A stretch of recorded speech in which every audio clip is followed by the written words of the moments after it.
JNX-C7 is the all-in-one steamer, which combines steamer and vacuum cleaner together. It is the best one for car washing service, one for steam car washing, and one for car interior vacuum cleaning. At the top of the machine, it is the vacuum cleaner, which is divided into some buttons, one of which is EQ. You can choose the perfect power according to your needs, while some buttons are fully opened. Vacuum cleaner are the maximum, or you may choose EQ or RQ for working. Vacuum hose is connected here, and there is a filter bag inside the sewage bucket. The sewage is discharged through drain pipe. Below is the steamer, which you may operate the machine through the machine panel. The red button is the start controller. The black button is the scale remove controller.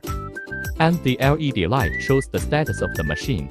This is the temperature display, shows the working temperature and the maximum temperature. This is the frequency converter, which can change the flow of the water pump through adjustment. The dryness and the wetness of steam can be adjusted through this black knob. And this is the pressure gauge, shows the working pressure. JNX-C7 is dual steam outlets. One connect with the steam gun for steam washing, and the other connect with the vacuum brush for vacuum cleaning. It can be working at the same time.